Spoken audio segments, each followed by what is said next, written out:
wants to have it, I'm going to send it for him. Even it's very cheap, and you can ask Matter to buy it for you from Maktabat al-Shuruk. It's a very nice book. It's a very nice book. And until Dr. Kent finished, we are joining a very big association, international association, the guys that is coordinating it, called ReadMe. ReadMe is an international organization encouraging reading. And they are offering huge funds. It's 9 countries now. And they choose a book, and they ask people as organizations to read that book. And it's going to be translated, a summary of this book at the end, and it's put on the web in 9 languages, and it's going to be an interaction between the 9 countries in reading this book. And this book, it might be Egyptian, it might be whatever, anything. And it shouldn't be a books, scientific books or administrative books. Sometimes it's literature or anything. And we are going to ask you if we want to share it as an organization. And we meet 1 day per 1 month to discuss it. And we are going to have someone from the board members to give an award for the best summary and the best who read the book and analyze it.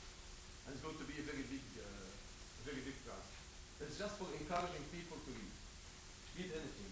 We don't have just only to read medicine. So we are going to read anything and to try to discuss it. So I need your opinion about this project, because we are not going only to share as physicians and nurses and medical staff. We are going to ask the administrative staff also to come and share. Thank you, Dr. Kent. I need the 2 lectures, please, in private. Well, good morning and thank you. There are copies of the article. We are continuing on where we left off from yesterday on the topics, and there is going to be a worksheet that we're going to give out a bit. So this is EBM time.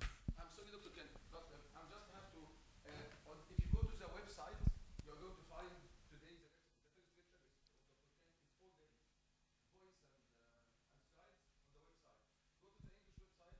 Go to the English website, go to the icon, Hospital 57357, click it, you'll find at the end education. There is patient education, anatomy education, and staff education. Go for staff education, you will find the first lecture, and today, after 2 hours, you'll find the 3 lectures online. And online, like it was here, voice and slides. So anybody who wants to revise it, he can go to the website. Thank you, Dr. Sharif. There is also the documents can be downloaded that we've given out, so if you wanted to go over the topic again, then the answers are built into the presentation as well. So today I'd like to go on, and we looked, this is day 4, but today we're going to cover the 2nd and 3rd phases of critical appraisal. We're going to explain relative risk reduction, where you're going to be able to describe absolute risk reduction, and you're going to get to use and be able to talk about the number needed to treat. So we're going to do that this morning by quickly just reviewing what we've done over the past 3 days in about a minute, and then we're going to look at the critical appraisal article. We're going to push on to the importance of the results and applicability. So on day 1, we started and we looked at questions and what questions were. We described background questions, and remember those are the W5 questions: who, what, where, when, why, how, and then the disease or the condition of interest. And then we moved into the clinical-based questions, a well-built clinical question that we used over here on PICOS.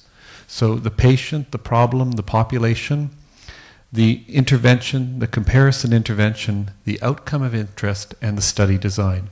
So that was day 1. In day 2, we pushed into finding the evidence. We looked and defined what quality filtered literature was and gave some ideas of sites where you could go get that information. We specifically looked at PubMed clinical queries, using that as a quick search engine to find quality literature. We looked at TRIP database, clinical evidence, and I believe if you are or have a subscription to the BMJ, you can access clinical evidence. And the last one we looked at was Google Scholar. And I think I might have had the URL incorrect, but it is www.scholar.google.com, and there is an Egyptian website for that. So I believe it defaults out to the Egyptian Google Scholar. So yesterday we went through validity, and I'm just going to put on the next slide what our summaries were. So remember, I've divided these into two groups because when you look at that worksheet that we had, it was divided into two big boxes. The first box looks at the how can bias enter your study. So how can that study that's going on deviate away from the truth of the of what the population you're being looked at? And we said in the study we looked at that we felt the patients were randomized, so we gave it a check mark. We couldn't really tell if the randomization was concealed or hidden, so we put a question mark there. There were patients analyzed in the groups to which they were randomized. Remember, that's the intention to treat principle, and we gave that a check mark. And we said, were patients in the treatment and control group similar with respect to known prognostic variables? And that was information that we gleaned from Table 2, and we felt, yes, they were, that prognostically they were equal. So we said in the selection bias, we were quite happy with how the patients had been selected to participate in the study. Then we looked at the next big area of bias, or how the study could deviate from the truth, and we called these measurement biases. And we said we weren't really happy that the patients were, we felt the patients could be aware of which group they were assigned to, whether or not they got Erwinia or whether or not they got E. coli L-asparaginase. We felt that the clinicians would clearly know what the patients got because they were ordering it. And we felt that people who were looking at the outcomes, the event-free survival, the response rate, could easily know what the patient got. So we felt that there could be, that in this study, the way the study was conducted, that there could be bias that came into the study. Not necessarily the bias actually entered the study, but it had a potential of being there. And the last thing we did, we said, was follow-up complete? And I think somebody noted on this side that there were 18 patients missing out of about 700. And we felt, and we said that as long as that 80% of patients who started the trial remained in the trial, we'd be quite happy because we knew the statistics would surpass what was needed. So we felt overall in the measurement biases that there were some deviations that could let bias come into the study, but we accepted that that's how we conduct clinical trials.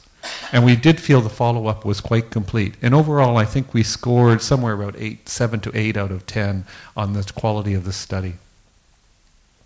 So today we're going to move into the last two boxes on the worksheet, the importance of the results and the applicability. And remember I said it was validity, importance of results, and applicability, and that was VIA. And the reason I use that is because our train system in Canada is called Via Rail, and it was a way for me to remember on the spot when I'm reading an article how I need to critically appraise it. So we're going to first look at the importance of the results, the second box, the third box on the first page, and we're going to go through that in reference to the article we did. So we need to look at some of the measures of the trials. So the question really, when we're looking at the importance of the results, are these results important enough that you really should be impressed by this article? You've already gone through the validity. You said it's a reasonably well done article. You feel comfortable that you're now going to expend the time looking at the results because of the way the study was conducted. So we've decided we're going to read this article. We're not going to chuck it. We're not going to throw it in the garbage can because we gave it a 1 out of 10. We're happy that maybe this information will help us change practice. Well, there's different ways we measure results. There's a relative risk, which is just the ratio of something called the number of people in the experimental group that had the outcome of interest. So in this study, when we look at that, we're going to call that event-free survival. So we're going to look at the number of people in the experimental group that survived as a fraction, as a frequency, so a percentage. And we're going to compare that to just what happens in the people who got E. coli, our controls or our standard rate of treatment. So we're just going to put one over the other. the experimental rate over the control event rate. So that's relative risk. Then there's something called relative risk reduction. And the relative risk reduction is something you see much more in clinical trials. And it's a percent reduction in the events. And what we do here is we actually are just standardizing it for the baseline. So we're looking at what are the number of events that occur in our control group, and then we're going to look at the difference between the control group. So a subtraction on the top, all divided by this baseline, the control event rate. I'm just saying this because we're going to reinforce this as we go through the article. The other measures of therapy that you need to know about are something called the absolute risk reduction. This is a straight subtraction of the number of events that occur in the control group, subtracting what we see in the experimental group, and that difference in the number of events is what we're concerned about. So we'll look at that and how that's relevant. And then we're going to look at something called the number needed to treat. And you may have heard of this, but this is the number of patients that we would need to treat with this treatment to see one less event. And we're going to come back to this. The first three of these are actually in the results section. The number needed to treat actually comes under applicability. And as you see, when we go through the number needed to treat, it has a lot of preferences and may have patient values in it. It may have physician values in it. It may have society's values in it on what sort of number needed to treat you would accept. And that's part of where evidence-based medicine is part of responsive to the population, responsive to people. And we'll come back and we'll talk about that as we go through to this morning. So on the worksheet, there's two boxes at the bottom under the results section. And there was how large was the treatment effect, what was the relative risk and the absolute risk reduction, and I talked about those. And then how precise was the estimate around that.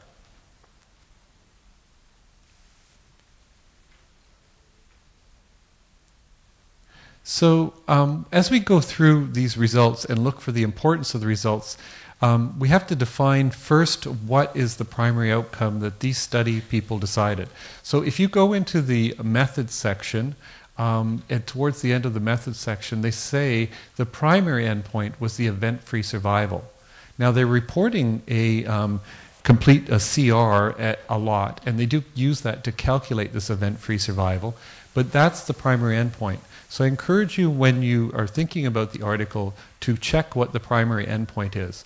A lot of times in studies, not because of maliciousness, but because people are writing studies and they ask people to review it, and people don't know some of the critical appraisal techniques. And again, as I explained yesterday, one of the benefits of doing this is that if you are asked to review a clinical trial or an article for literature, you can use these skills to be the most help to the editor of the journal. So we're going to say this is the primary outcome. And then if you go down into the results section, I went looking, what I did is I searched for the event-free survival as the primary outcome. And then just in Adobe, while I had the document open, I typed into the search feature and I said, find me other words where event-free survival comes up. And the next one where it comes up is actually in the results section, and it actually gives me the results here. It says the rates they're talking about was shorter in the Erwinia asparaginase arm, figure 1a. Its rate at 6 years was 59.8%. So they're talking here about Erwinia versus 73.4 for the E. coli. And then they talk about estimated hazard ratios for remission, failure, relapse, or death. Interesting, but not entirely helpful for us to understand this article. What happens here, and this is where people get quite worried about the article, says, oh, I've got to understand statistics and what hazard ratios are, and I don't understand how they did this. But these are just adjustment techniques, and if you're doing this, you're using a complex statistical program. I'm going to show you how to do the numbers with just some numeracy, not statistics, and get the results and understand what's happening in the trial. So where I want you to focus is this is figure 1, and I think it's on the 3rd or 4th page of the article, because this is where we're going to extract the information. 2nd page of the article, and 3rd, sorry. And this is where we're going to take the numbers from. So I'm just going to hone in on the slide to show some of the numbers.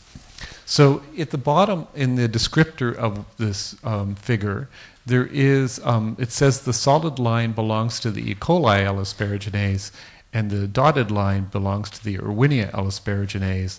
And they found this number, this percentage of events at this time. And here I'm just checking the numbers that we saw from before. These numbers add up to 700. It's what was stated in the article. So the first assumption I'm going to make is that we're going to use an intention to treat analysis. So I don't care if people fell out. I know from reading the article in the validity section that the numbers are small of people we lost. So I'm going to accept that those numbers are small enough that they're not going to affect how I'm going to interpret the results. So this is the famous 2x2 table. It scares students, it scares people writing exams, but there are some basic foundations which you should do when you're thinking about a 2x2 table. And people who write articles violate them all the time. But go back to PICO, patient, intervention, comparison, intervention, and outcome. The patients are going to go in the boxes. The outcome is always on top. And one of the ways one of my colleagues says is to remember the outcome is the truth, and the truth comes from above. So you should always look above for what the truth is. This is the intervention. This is under the human's control, so it's not the truth. It's not high up there. It's on the side. And so the intervention, the standard intervention and the experimental intervention are here. So here's the truth. I changed this, it should read event-free survival versus event-free survival that didn't happen. And we're going to work through this table as we go on. So thinking about the numbers from that figure, this is what the table would look like. And these are the numbers I'm going to calculate. So the first thing I did is I determined what number of people got E. coli L-asparaginase and what number of people got Erwinia. And that's in the table, it's in several of the tables, it's in the document, it's on that figure. And I just put the numbers on the side and I add them up on the bottom to make sure they add up to the number they're supposed to. Then I'm concerned about the event-free survival. So they did give me a fraction. And so all I did was multiply that percentage times the total to get a number that fits in that box. And it's 260. So did people see, I got the number, it was 73.4% from the figure, and I just multiplied it by the number of people that were in that arm. And that fits into that box there. That's the number of people who had event-free survival, because they told me it was 73.4%, and I just wanted to convert it to the number, that number of people that were participating in the E. coli arm. So that was 260. It's actually by multiplication. There's been some rounding, but they work out to 259.9987 or something. So I presume they really meant 260. And then I just do straight subtraction to fill out the people that didn't have event-free survival. And that was 94.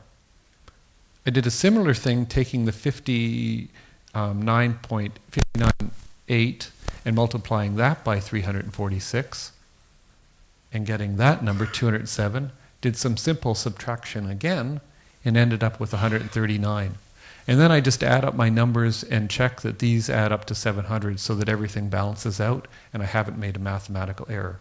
So remember, I put the outcome on the top and I have the interventions on the side, because as the experimenter, I'm looking across the table, but the truth is coming from above. So then these are the event rates, these numbers here. So control is for C. So what did I decide was the standard of treatment? Well, that's E. coli L-asparaginase. And what was the experimental? Erwinia. So I'm going to calculate an event rate, or I'm going to calculate a frequency of events. What numbers would I use for that, for if I was using the control and the control was L-asparaginase? Where would I get those numbers from?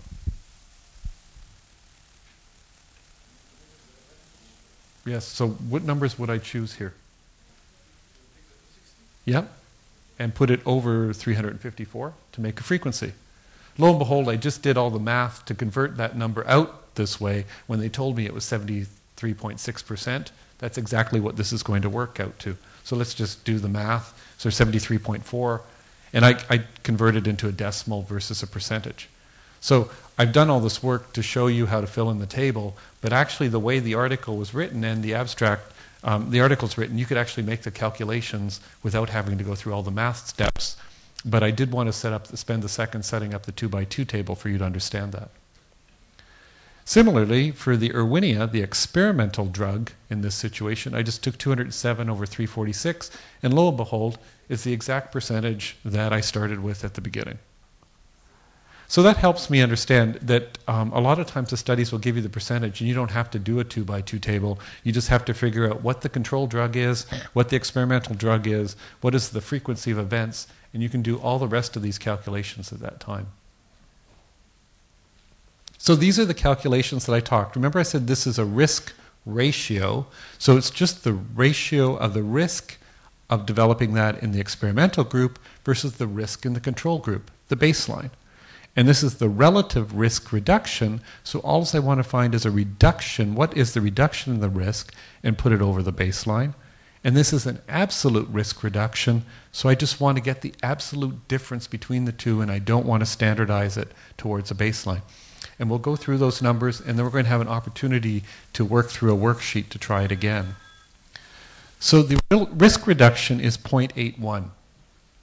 So I just took the ratio of the experimental group over that, and that works out to 0.81. The relative risk reduction is the subtraction of this over the baseline, which is 0.9. Now notice how these numbers add up to 100, because that's the risk reduction is the relative risk reduction is just one minus the risk reduction. So it always adds up to 100. So if you're doing these two, that helps. The risk reduction is not as clinically relevant unless you're concerned about the ratios, but the relative risk reduction is what you'll see a lot in articles. We're going to talk about that in a second. Well, the absolute risk reduction, lo and behold, is going to be these numbers here as an absolute difference between the two. What did I start the baseline group get, and what did the experimental group get, and what's the difference between those two groups? And that works out, I just added a decimal for completeness sake, because we're going to do some more math with this later on, but it's 13% or 13.6%.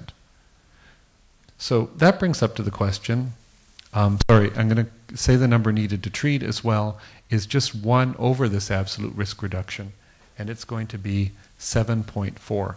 Now I'm going to talk about these numbers in a second, but let's go here.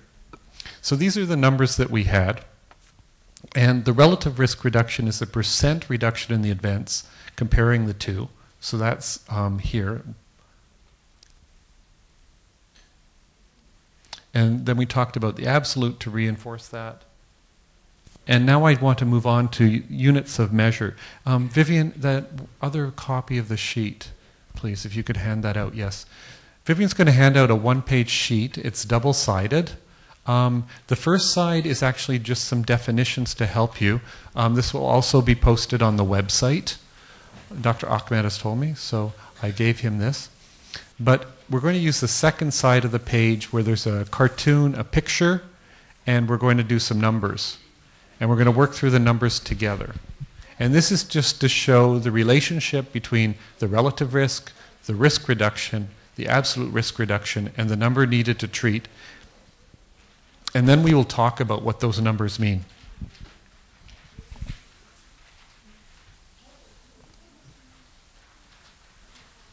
So you'll notice on the side with the bar graph on it, there is a little table at the bottom, and that's what we're going to work through in the next few minutes. There are no wrong answers, and this is a learning exercise, and you'll start to notice there's a bit of a pattern as we work through this. So here's the picture. So I'm doing 3 different experiments, and this is what I find in one study, and then I find this in another study, and then a drug company did a study and they found this number. Okay? So out of a total 100 patients, 80 of them had, the control group had the response, and in the experimental group it was 40. In the second time when a friend of mine did it, they had 8 out of 100. or 4 out of 100. And when the drug company did it, they got 0.8 and 0.4. So if you look at the table at the bottom, we're just going to calculate. Now remember I said the control event rate was just the ratio between the number of events and the total number of people that participated. So what would that number be as a decimal? Or even 80 over 100. So, yeah. Pardon? 80 over 100? Because there's 100 people in the study and we had 80 of them. And in the experimental group, 40 of them had that over the 100 that were in the group total. Because there was 100, we randomized the study and there was 100 in each arm. So we convert these to decimals and we get 0.8 and 0.4. Now what would happen with this group here? How many events would we have in test 2? 8 over 100 and 4 over 100, or 0.08 and 0.04. And what about when the drug company did it? 0.8 events, 0.4, that would be 0.008 over 0.0 and 0.004. So we did that, and that's what we got. Now let's calculate the relative risk reduction. So when you put 0.4 over 0.8, that becomes 1/2, which is 0.5. When you put 0.04 over 0.08, you get 0.5. And when you do that, you get it again. So for the relative risk reduction, all these studies showed the same relative risk reduction. All these studies were similar. And the drug company comes out and it tells you, if you use our new wonder drug, you'll get a 50% reduction. But are they talking about the study I did, where it was quite big, like 80 patients out of 100 over 40, or were they talking about my friend who did the study and got 8 over 104, or were they talking about the study they did where you can barely even tell there's a difference between the two, but they're telling me it's a 50% reduction. So it really depends which one you're looking at. They all have 50% relative risk reduction. They're all wonderful, but they're all very different when you look at them. So one of the things to do is to look at the absolute risk reduction. And here again, you're going to get subtraction 0.4, 0.04, and 0.004. So although the relative risk reduction is similar, the absolute risk reduction goes from a great 0.4 or 40% down to less than 1%. Which one should I trust? And how do I explain that to my patients, or how do I explain that to my colleagues? Well, one of the ways to do that is to look at the number needed to treat. And it's just the inverse of these numbers. So what is 1 over 0.4? 1/4 with a decimal moved. So 2.5? What would this one be? 25? And this one? 50. And that's what happened. So although I have all the studies showed, the one done by me, the one done by my friend, and the one done by the drug company, all show a 50% reduction, the absolute risk reduction really depends on where I started from. My study showed a phenomenal risk. I would sign my patients up if it was a well-controlled trial. But here I might have a bit of difficulty. And this is where the number needed to treat comes in. And the number needed to treat, as I'm going to show you right now, really depends on our values.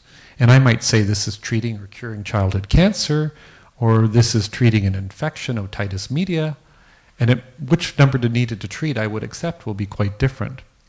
Now, what does the number needed to treat, and how do you say it? Again, I come back to PICO.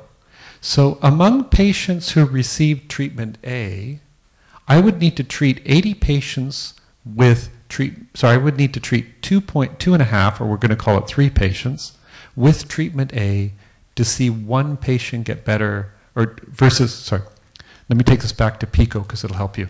I would need to treat 3 patients with treatment A compared to 3 patients with treatment B to see, I would need to treat 3 patients with treatment A to see 1 patient get better with treatment A over treatment B. So I said the patient, I said the intervention, I can say the comparison intervention and the outcome of interest. So I haven't defined what the outcome. Or I would need to treat 25 patients with treatment A compared to treatment B to see one patient get better. Or I would need to treat, in the drug company's trial, I'd need to treat 250 of those patients to see one patient get better. Do people see the difference? Is there questions? Or? Okay. So, using those numbers, we're going to work through the article in a second and come back and talk about those. But when we're looking about absolute and relative risk reduction, we're looking at the effects from therapeutic trials, and the difference in the risk is what we're concerned about. So going back to these numbers, I didn't have the opportunity to calculate the confidence intervals, but I'm going to say we'll come to that when we do another session. The computer internet was down, so I couldn't get access to the website. But what happens is the importance of the results. We said we needed 7.5, or we're going to round that up to 8 patients. So I need to treat 8 patients with E. coli L-asparaginase compared to Erwinia L-asparaginase to see one improved event-free survival, is how we're going to look at it. But one of the things that also happens is we get confidence intervals and p-values. And I'm going to reinforce this in a session again next week when we go through this.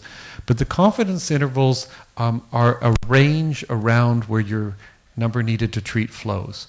And on this one, I think it worked out when I did it by basic math from 2 to, I think, 50.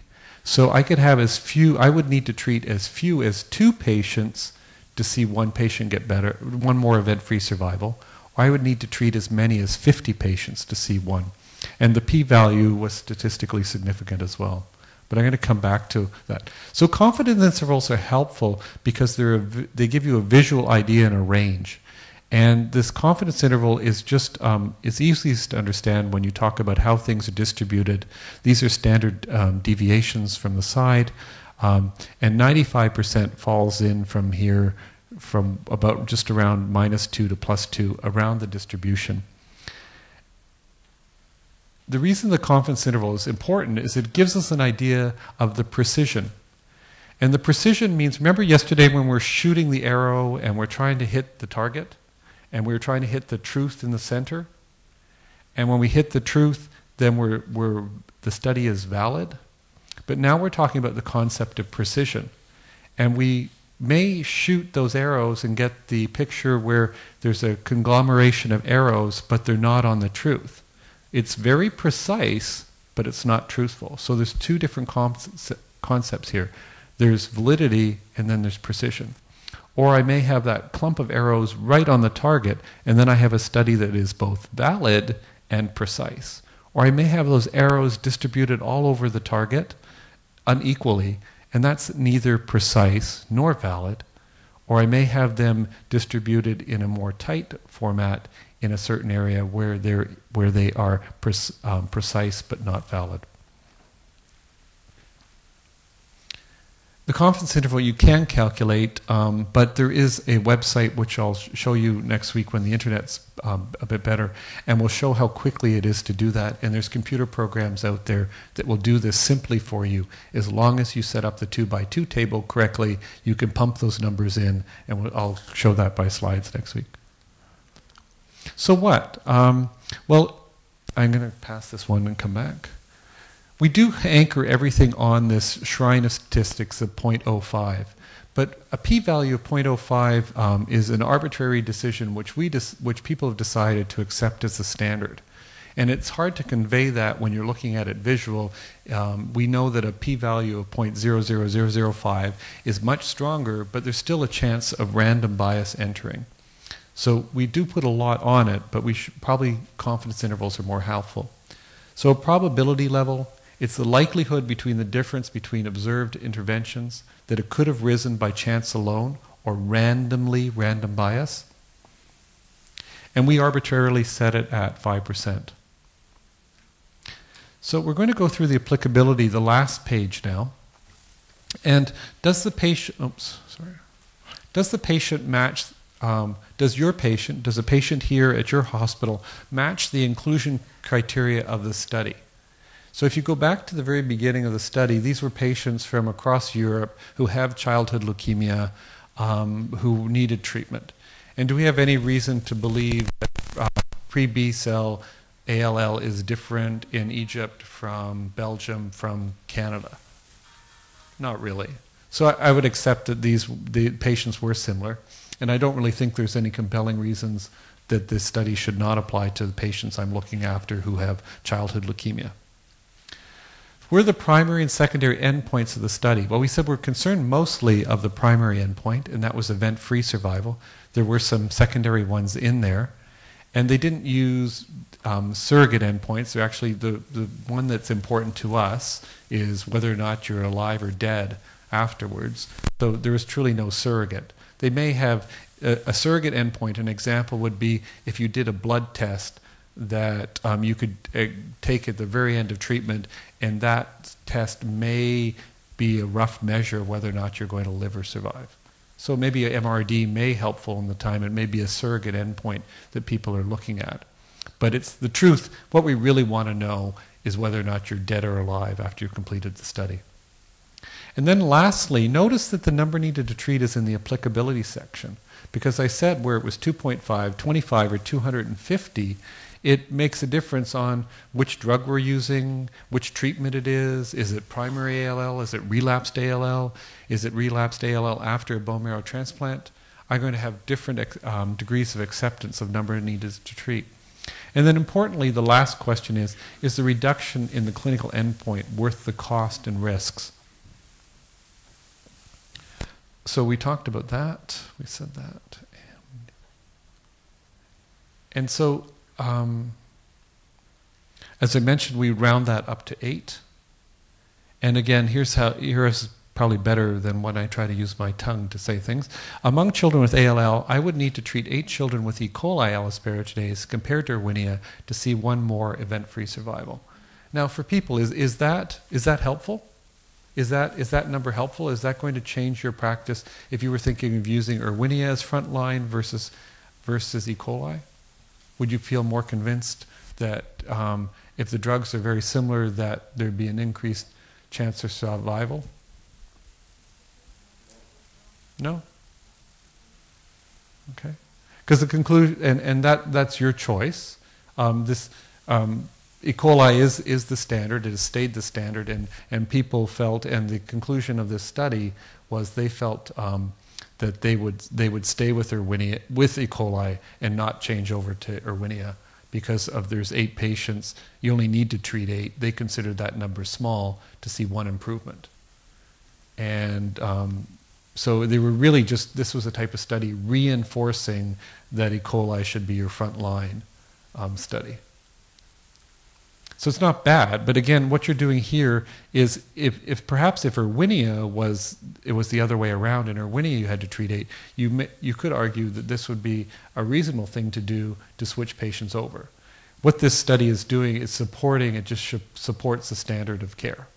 It's saying if you only need to treat 8 to see one improvement, and that's your standard of care, it's probably worthwhile doing. And that's one of the things that happens in the discussion of the article.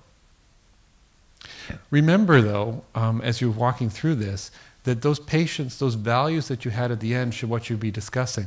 Because if you were discussing this in a management rounds, you've gone through the data, you've found the information, and now it becomes your preference as a physician, your preference as a pharmacist, your preference as a patient, as a parent, of which one you want to accept.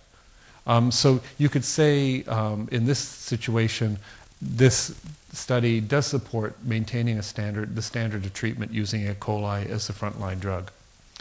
But remember, there may be situations where statistical significance is not the truth. The statistical significance is a requirement for determining whether something is clinically significant, but it's not enough. And the p-value tells us the risk of the difference between the 2 treatments was due to chance. But relative risk tells us part, but not all the story. And really, the number needed to treat helps us. A number needed to treat of 8 is probably most helpful. And I'm going to reinforce next week confidence intervals and going over these numbers and working through them again. So so far we have gone through step 1. We've done a will-built clinical question earlier in the week. We looked for the evidence on the second day, and over the past 2 days we've appraised a therapy article through the validity, through the importance of the results, and through the applicability. What I'd like to cover next week, and I'm just putting this up because I'm open to change this, but I thought we should probably look at systematic reviews since the Cochrane is such a force out there, and we are trying, a group of us are trying to push the Children's Cancer Research Group of the Cochrane as well, and get more people involved. So you'll probably see more and more of children's studies coming through the Cochrane database. So if we can go over some of the basics of reading and understanding what a systematic review is and demystify it, that might be helpful. Then we could critically appraise one. I believe I'm doing this is Sunday. I was told I was doing Sunday, Wednesday, Thursday. Critically appraise a systematic review. And then here we could either look at a diagnostic test. I don't know if somebody has an article. That one of the questions that I've heard many times is about CRP. It's a test I don't use. We could look that, or if there's a radiological or diagnostic imaging study, a GFR or something like that, we could see if we could find an article for that. Or we could do another therapy article. But I'll just leave that for discussion on the last one, and I'll adjust that as we go through next week, because I'd like to be most helpful to you. So was there any questions to you? Was it anything? Is there any questions on these numbers?